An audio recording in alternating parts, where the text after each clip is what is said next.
नमस्कार, लोकमान्यमध्ये स्वागत। आज आपण 5 व 6 जुलै 2021 या 2 दिवसाच्या चालू घडामोडी पाहणार आहोत। लोकसत्ता, सकाळ, the Hindu, Lokmat, Maharashtra time, PIB यामध्ये परीक्षा महत्त्वाच्या असणाऱ्या घडामोडींचा आपण आढावा घेत असतो। तत्पूर्वी तुम्ही लोकमान्य MPSC UPSC या YouTube चॅनलला लाईक, शेअर आणि सबस्क्राइब करा। डिस्क्रिप्शनमध्ये दिलेली टेलिग्राम लिंक जॉइन करून वेळोवेळी अपडेट मिळवत राहा। चला तर सुरू करूया आजच्या चालू घडामोडी। लायगोला केंद्राच्या मंजुरीची अजून प्रतीक्षा आहे। जे गुरुत्वीय लहरीचा शोध घेण्यासाठी महाराष्ट्रातील औंढा नागनाथजवळ उभारण्यात येणाऱ्या भारतीय laser interferometer gravitational wave observatory यालाच आपण लायगो इंडिया म्हणतो। अमेरिकेमध्ये जे laser interferometer gravitational wave observatory अशा 2 जुळ्या प्रयोगशाळा आहेत, ज्या सर्वप्रथम सप्टेंबर 2015ला सुरू झाल्या होत्या। त्याचीच एक शाखा भारतामध्ये आपण सुरू करणार होतो आणि त्या संदर्भात याला औंढा नागनाथ येथे जागा देण्यात आली होती, पण अजूनही तो प्रकल्प केंद्र सरकारकडून त्याला मंजुरी भेटलेली नाही। फेब्रुवारी 2016 मध्ये केंद्राने या महाप्रकल्पाला तत्वता मंजुरी दिल्यानंतर जे प्रकल्प उभारण्यासाठी केंद्रानं सहाय्य पाहिजे होतं किंवा विविध संस्थांनी जे प्रकल्प उभारण्यासाठी प्राथमिक तयारी पूर्ण केल्यानंतर अंतिम मंजुरीसाठी जी त्याची मान्यता असते ती अजून 5 वर्ष झाली तरी मिळालेली नाही। त्यामुळे परत एकदा हा प्रकल्प चर्चेत आलेला आहे। त्यामुळे लायगो म्हणजेच आपण पाहतो की गुरुत्व लहरीचा शोध, त्यामुळे तुम्हाला ग्रॅव्हिटेशनल वेव्ह बद्दल बेसिक बद्दल प्रश्न कधी विचारले जातात ते माहीत असायला हवं। ग्रॅव्हिटेशनल वेव्हज बद्दल काय असतं किंवा कशा पद्धतीनं ते हे होतं ते सर्व विचारलं जाण्याची शक्यता असते। आता गुरुत्व लहरीच्यासाठी फेब्रुवारी 2016 मध्ये ऐतिहासिक शोधाच्या घोषणेनंतर केंद्रीय मंडळाने लायगो इंडिया याला तात्काळ तत्वता मंजुरी दिली होती। खगोलशास्त्रज्ञांमध्ये हे आता आपल्या भारतात होते, त्यामुळे थोडंफार आनंदाचं वातावरण होतं, पण आता सध्या केंद्राने अजून अंतिम मंजुरी त्याला दिलेली नाही। यासाठी प्रकल्पाच्या नियोजनासाठी अणुऊर्जा आयोग असेल, विज्ञान तंत्रज्ञान मंत्रालय असेल आणि विविध संस्थांमार्फत प्राथमिक निधी सुद्धा त्यांना देण्यात आला होता आणि हिंगोली जिल्ह्यातील औंढा नागनाथजवळ जागा महाप्रकल्पासाठी अधिग्रहित सुद्धा करण्यात आलेली आहे। मात्र 5 वर्ष झाली तरी अजून त्याला मंजुरी मिळत नसल्याने अजून तो प्रकल्प सुरू झालेला नाही। साधारण या प्रकल्पाचा खर्च 1260 रुपये खर्च अपेक्षित आहे। अणुऊर्जा आयोग आणि केंद्रीय विज्ञान तंत्रज्ञान मंत्रालय एकत्रितपणे या प्रकल्पाचा खर्च उचलणार आहे। लायगो इंडियाचे सध्या आपण पाहतो की पुण्याला आयसर संस्था आहे, ती त्याचं संलग्न आहे, त्यामुळे तिथून सर्व सध्या माहिती आपल्याला भेटते। आता भारताचं स्थान का महत्त्वाचं आहे यामध्ये आपल्याला पाहावं लागतं की अमेरिकेमध्ये 2 लायगोचे प्रकल्प आहेत। सप्टेंबर 2015 मध्ये सर्वप्रथम गुरुत्वीय लहरीच्या अस्तित्वाची नोंद झाली आणि त्यानंतर परत गुरुत्वीय लहरीचा अभ्यास करण्याची योजना आखण्यात आली। यातून गुरुत्वीय लहरीचा उगम शोधणे शक्य होईल यासाठी जी 3री प्रयोगशाळा आहे ती उभारण्यासाठी पृथ्वीवर अमेरिकेच्या विरुद्ध बाजूस भारताची निवड करण्यात आली होती आणि या वेधशाळेसाठी निश्चित करण्यात आली औंढा नागनाथ जवळ जागा अमेरिकेतील जागापेक्षा 10 पटीने अधिक स्थिर आहे, म्हणजे तिथं जास्त पद्धतीने हादरव बसत नाहीत, त्यामुळं ह्या जागेचं महत्त्व होतं। आता पुण्यातील जे आयुक्त आहे इंटरनॅशनल इन्स्टिट्यूट जे आहे प्लाझ्मा रिसर्चचं, कुठं institute of plasma research Gandhinagar, Raja Ramanna centre for advance technology Indore या संस्थांच्या पुढाकाराने 4 किलोमीटर लांबीचे 2 बोगदे असणारी वेधशाळा उभारण्यात येणार आहे। वेधशाळेसाठी आवश्यक डिटेक्टर अमेरिकेकडून मिळणार असले तरी इतर सर्व यंत्रणा भारतातच तयार करण्यात येणार आहे। अतिशय स्थिर आणि सातत्य लागणाऱ्या रेझरसाठी अल्ट्रा हाय व्हॅक्यूम, एकदम अल्ट्रा हाय व्हॅक्यूम म्हणजे तिथून कोणत्याही पद्धतीचं निर्वात पोकळी अशी असेल की तिथं आवाज येणार नाही, काय येणार नाही आणि अतिसूक्ष्मही छिद्र नसणारे बोगदे वेधशाळे निर्माण करण्यात येणार आहेत। साधारण 4 किलोमीटरचे हे बोगदे असतील, त्यामुळं ही बातमी आता आपल्याला महत्त्वाची आहे। यानंतर राज्य विधिमंडळाचं पावसाळी अधिवेशन 2 दिवसाचं पार पडलं आणि यामध्ये हे कोणतेही अध्यक्ष नसणारं अधिवेशन होतं। आता आपल्याला पाहावं लागतं की या अगोदर अशी कोणती अधिवेशनं झाली की जी कमी दिवसाची होती किंवा अध्यक्ष नसणारे। MPSC हे नेहमी बॅक टू बेसिक जाऊन प्रश्न विचारत असतं। आता कलम तर विचारतंच, त्यामुळे कलम तुम्ही पाहताच, जे आपल्या राज्यघटनेमध्ये संविधानामध्ये विधानसभा असेल, विधान परिषद, लोकसभा, राज्यसभा याच्या तरतुदी असतात, या संदर्भात तुम्ही माहिती वाचत असता। पण कदाचित दुसऱ्या बाजूला सुद्धा प्रश्न विचारला जाऊ शकतो की या अगोदर कधी एवढ्या कमी दिवसाची अधिवेशन झाली किंवा कधी विधानसभेचं अध्यक्ष विना अधिवेशन झालं, त्यामुळे हे इथं पाहणं महत्त्वाचं ठरतं। आता करोनानंतरची जी राज्य विधिमंडळाची अधिवेशनं झाली त्यामध्ये कमी दिवसाची कोणकोणती होती पहा। अर्थसंकल्पीय अधिवेशन मार्च 2021 8 दिवसाचं होतं। हिवाळी अधिवेशन डिसेंबर 2020 2 दिवसाचं होतं। पावसाळी अधिवेशन सप्टेंबर 2020 मध्ये झालं होतं, ते 2 दिवसाचं होतं आणि आत्ताचं सुद्धा 2 दिवसाचंच अधिवेशन ते हे झालेलं आहे। आता अध्यक्ष विना ही निवडणूक पार पडलेली आहे, कारण नाना पटोले यांनी राजीनामा दिला होता। रिक्त असलेल्या विधानसभा अध्यक्षपदासाठी निवडणूक घेतलेली गेली नाही आणि त्यामुळं हे अध्यक्ष ची निवडणूक न झाल्यामुळं हे अध्यक्षविना आत्ताचं विधानसभेचं अधिवेशन पार पडलेलं आहे. आता हे कितवं अधिवेशन आहे तर अध्यक्षविना हे 3रं अधिवेशन आहे. कारण विधानसभा अध्यक्षविना होणारे राज्य विधिमंडळाचे इतिहासातील हे 3रं अधिवेशन असणार आहे. 1980 मध्ये शिवराज पाटील यांच्या राजीनाम्यानंतर हिवाळी अधिवेशन अध्यक्षविना पार पडलं होतं. नाना पटोले यांच्या राजीनाम्यानंतर चालू वर्षात मार्चमध्ये झालेल्या अर्थसंकल्पीय अधिवेशनही अध्यक्षविना पार पडलं होतं. या पाठोपाठ पावसाळी अधिवेशनही आता उपाध्यक्षांच्या अध्यक्षतेखाली पार पडलेलं आहे. आता अध्यक्ष नसल्यामुळे त्यांच्या याच्यामध्ये उपाध्यक्षांच्या अध्यक्षतेखाली या अधिवेशन पार पडलं. तालिका सभापतींची एक यादी असते, ते सुद्धा तिथं ज्यावेळेस उपाध्यक्ष हजर नसतील त्यावेळेस त्यांच्या तालिका सभापती म्हणून निवड होते आणि ते तिथं तालिका सभापती म्हणून काम करत असतात. यामध्ये आपण पाहिलं माननीय भास्करराव जाधव हे आत्ता अध्यक्ष असताना भाजपच्या 12 सदस्यांचं निलंबन केलं गेलं. त्यामुळे तालिका सभापतींची सुद्धा भूमिका महत्त्वाची असते. कारण विधान भवनाच्या परिषदामध्ये या अध्यक्ष असतील किंवा विधान परिषदेचे सभापती असतील यांचं महत्त्व जास्त असतं. यानंतर स्मृतिभ्रंश रुग्णासाठी उपयुक्त बँडची निर्मिती करण्यात आली. आपण पाहतो की स्मृतिभ्रंश झाला तर लोक आपल्याला जिथून निघून गेलेत किंवा काय झालेत हे माघारी कुठे येतात किंवा त्यांचं काही लक्षातच राहत नाही. अशा लोकांना मग काय होतं, जसं वय वाढत जातं तसं त्यांना शिझोफ्रेनिया असेल किंवा असे काही विकार सुरू होतात की जे परत त्यांना उद्भवतात. आपण पाहतो ना फिट येणे, हे मेंदूला रक्तपुरवठा कमी होतो किंवा मेंदूचे काही विकार असे आहेत की जे सुरू झाल्यानंतर परत त्याचा उपचार करत असताना परत ते होत राहतात. त्यामध्ये मग स्मृतिभ्रंश हा एक आहे. जर एखादी व्यक्ती असेल आणि ती व्यक्ती आपल्या घरापासून दूर गेली आणि घरी माघारी येण्याचाच रस्ता विसरली तर प्रश्न निर्माण होऊ शकतो. अशा व्यक्तींसाठी पुण्यातील सामाजिक संस्थेने एक काय केलेलं आहे, एक बँड बनवला आहे. त्याला म्हणलेला आहे माय वंडर लूप.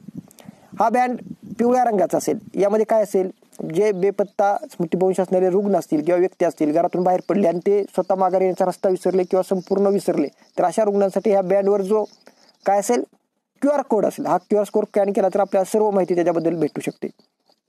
आता हा अंधारात चमकणारा पिवळ्या रंगाचा बँड असेल, त्यावर रुग्णाचे नाव असेल, पत्ता असेल, कुटुंबियांची माहिती, हे सर्व तपशील तुम्हाला QR कोड देण्यात आलेला आहे. तर जर तुम्ही स्कॅन केला तर रुग्णाच्या संपर्कात असलेल्या व्यक्तींना रुग्णाच्या कुटुंबियांपर्यंत आपल्याला पोहोचवता येईल. आणि त्यामुळे माय वंडर लूप या संकेतस्थळावर आपण मागणी नोंदवून कुटुंबियांचे बँड खरेदी करू शकता. आता ही बातमी का महत्त्वाची ठरू शकते, कारण माय वंडर लूप काय आहे किंवा काय असं UPSC MPSC कधी विचारू शकते. कारण हे महत्त्वाचं आहे, आरोग्य क्षेत्राशी संबंधित असल्यामुळे आपल्याला परीक्षेमध्ये प्रश्न विचारण्याची शक्यता असते. यानंतरची बातमी आहे, CBSEच्या 10वी आणि 12वीच्या परीक्षा 2 सत्रात होणार आहेत.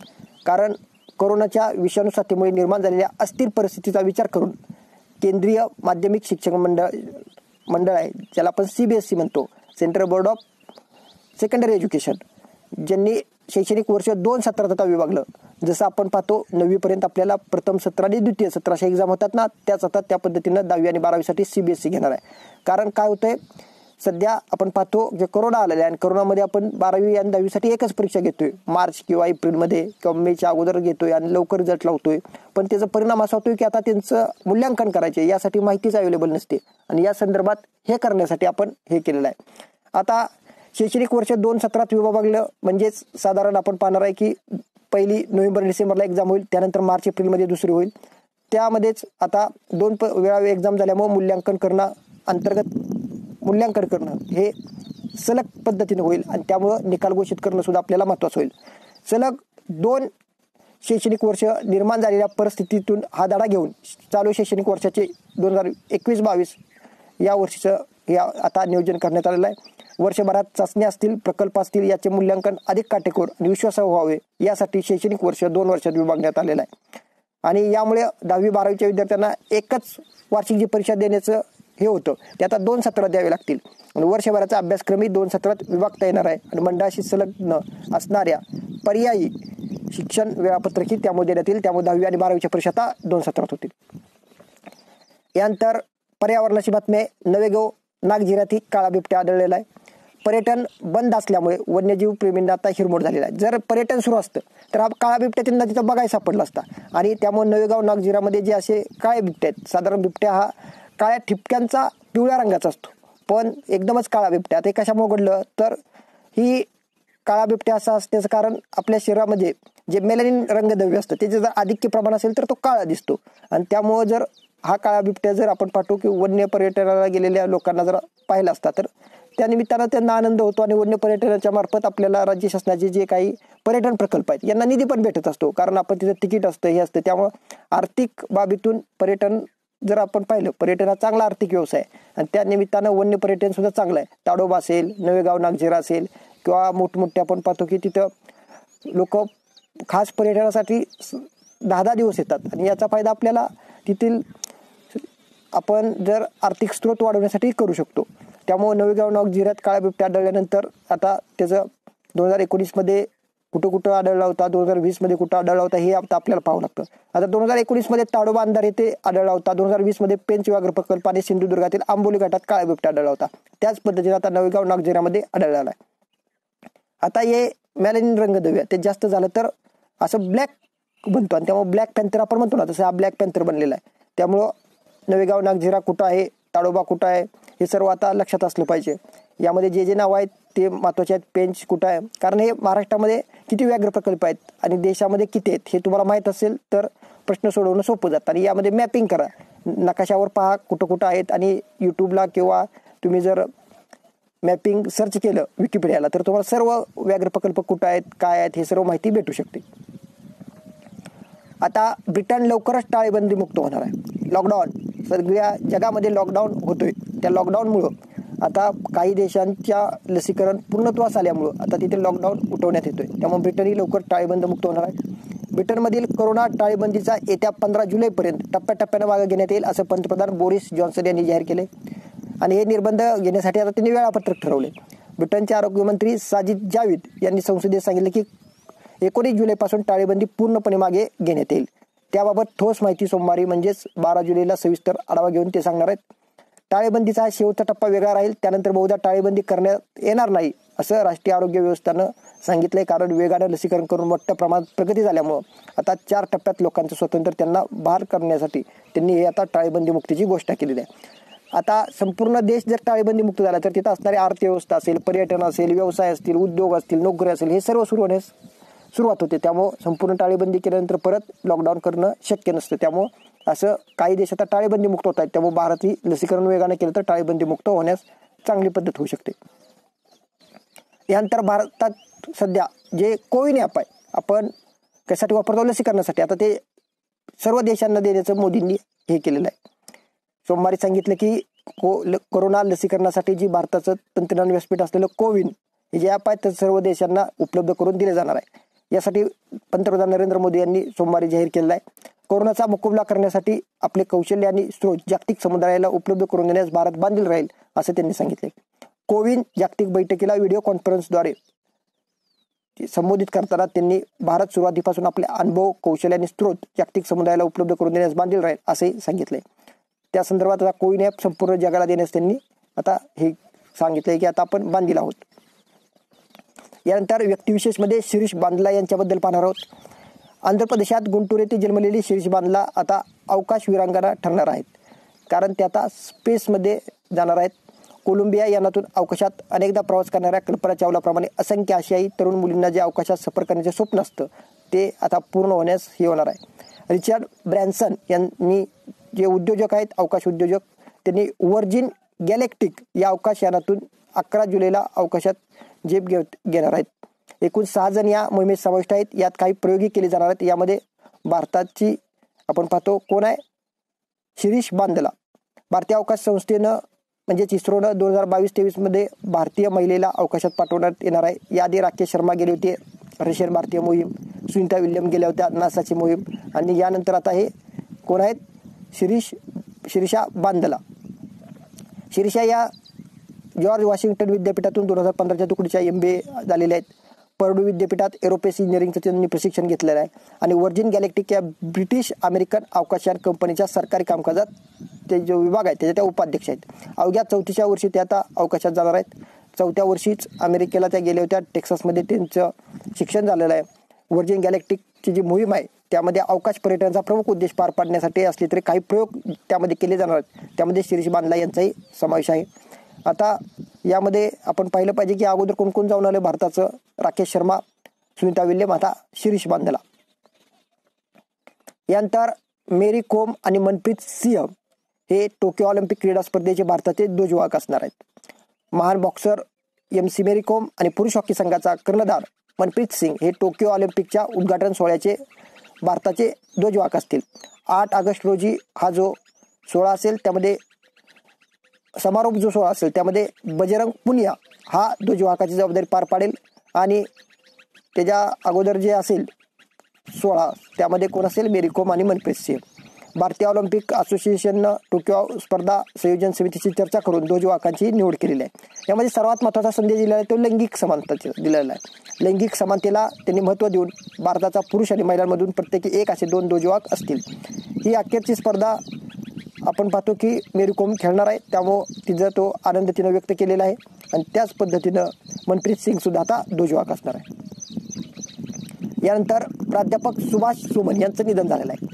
आपण पाहतो UPSCसाठी वैकल्पिक विषय जो मराठी साहित्य आहे, मराठी वाङ्मय असेल, या संदर्भात SIAC म्हणजेच राज्य प्रशासकीय मार्गदर्शन संस्था SISC जी मुंबईला आहे तिथं आणि CD देशमुख प्रशासकीय संस्था जी ठाण्याची आहे यामध्ये मराठी विषयासाठी पहिले ऑप्शनल 2 असायचे, त्यामध्ये मराठी ऑप्शनल विषय 1 घेऊन मुलं UPSCचे IAS पदापर्यंत पोहोचलेले आहेत. त्यांना मार्गदर्शन करण्याचं सर्वात मोठं श्रेय ज्यांना जातं त्यामध्ये प्राध्यापक सुभाष सोमन यांचं नाव घ्यावं लागतं.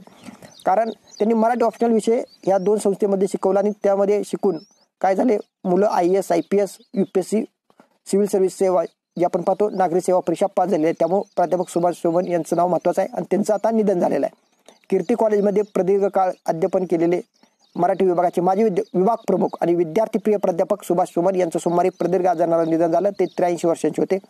1962 ते 65 या काळात कीर्ती महाविद्यालयात शिक्षण पूर्ण केल्यानंतर 65 पासून 98 पर्यंत सलग 33 वर्ष प्राध्यापक सोमन यांनी अध्यापनाचं काम केले. त्याबरोबर त्यांनी CD देशमुख प्रशासकीय संस्था तसेच राज्य प्रशासकीय मार्गदर्शन संस्था म्हणजे SIAC इथं मराठी विषयाचं अध्यापन ते केलं होतं आणि त्यांच्या अंडर ज्यांनी मार्गदर्शन घेतले असे भरपूर विद्यार्थी मराठी वाङ्मय किंवा मराठी साहित्य हा ऑप्शनल विषय घेऊन IAS IPS अशा नागरी सेवेमध्ये यश मिळवून मोठ्या पदापर्यंत त्यांनी मजल मारलेले. त्यांच्या मार्गदर्शनाखाली जवळपास 30 संशोधकांनी MPhil तसेच PhD पूर्ण केले आणि रायगड जिल्ह्यातील कोरलाई नावाच्या पोर्तुगीज भाषेचा प्रभाव असलेल्या बोलीभाषेवर त्यांनी संशोधन केलेलं आहे. तमिळ भाषिकांसाठी अनेक वर्षे त्यांनी मराठी भाषेचा वर्गही घेतलेला आहे आणि त्यामुळं त्यांचं योगदान मराठी वाढवण्यासाठी महत्त्वाचं आहे. त्यामुळे मराठी ऑप्शनल असेल UPSCचा किंवा मराठी संदर्भात तमिळ लोकांना तमिळ भाषिकांना मराठी शिकवण्यासाठी त्यांनी कार्य केलेलं आहे.